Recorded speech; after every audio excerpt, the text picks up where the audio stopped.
কি ব্যাপার, তুমি আমার বাসায়? তোমার সাথে আমার ডিভোর্স হয়েছে আরো 2 বছর আগে। তাছাড়া আমি বাসাও চেঞ্জ করেছি। ঠিকই তুমি আমার বাসা খুঁজে বের করেছো? দেখো, তোমার হয়তো কোথাও ভুল হচ্ছে, আর আমি জানতাম না এটা তোমার বাসা। আমি তো মানে কি? দেখো, আমি কিন্তু পুনরায় বিয়ে করেছি, আর আমার স্ত্রী প্রেগনেন্ট। এখন যদি তোমার জন্য আমার স্ত্রীর কোনো সমস্যা হয়, তাহলে আমি কিন্তু তোমাকে ছেড়ে দিব না। আমি তোমার সুখের সংসারে আগুন লাগাতে আসিনি। আমি তো তুমি এসেছিলাম। এখানে কেন এসেছো? নতুন করে আমার কোনো প্ল্যান করা হচ্ছে তা না? তুমি এক্ষুনি এখান থেকে চলে যাও। আরে তুমি কার সাথে কথা বলছো? আরে অপু, তুমি কেমন আছো? হ্যাঁ, ভালো। আরে এটা আমার ফ্রেন্ড। আরে অপু, তুমি ভিতরে আসো।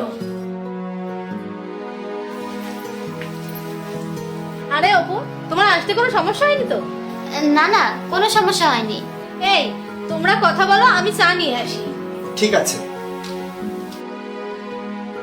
দেখো অপু, তুমি যে আগে আমার স্ত্রী ছিলে, এটা যেন লিপি কোনোভাবেই বুঝতে না পারে। আমি চাই না তোমার কারণে আমাদের সংসারে কোনো ঝামেলা হোক। তাছাড়া তোমাকে দেখে মনে হচ্ছে তুমি খুব ভালোই আছো। হ্যাঁ, ভালো আছি, অনেক ভালো আছি। আর আমিও চাই তুমি লিপিকে নিয়ে অনেক সুখে থাকো। লিপি আমার খুব কাছের ফ্রেন্ড। আর তুমি কি বলছো, আমার জন্য তোমার সংসার নষ্ট হবে? একটু কথা বলবে আমাকে?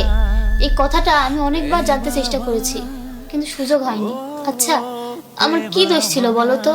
আমি তো তোমাকে অনেক ভালোবাসতাম, আর সবসময় তো তোমাকে আমি ফোনও করতাম, খাওয়ার জন্য বিরক্ত করতাম, তোমার অনেক কেয়ার করতাম। এগুলোই কি আমার দোষ ছিল, যে যার জন্য তুমি আমাকে ছেড়ে চলে আসলে? আমরা ভালোবেসে বিয়ে করেছিলাম। আমি কখনোই চাইনি যে তুমি আমাকে ছেড়ে চলে যাও। কেন তুমি আমার সাথে এমন করলে? ছেড়ে যেহেতু যাবে, তাহলে আমাকে বিয়ে করেছিলে কেন? একটা বারও কি ভেবেছিলে যে তুমি আমাকে ছেড়ে গেলে আমার কি হবে?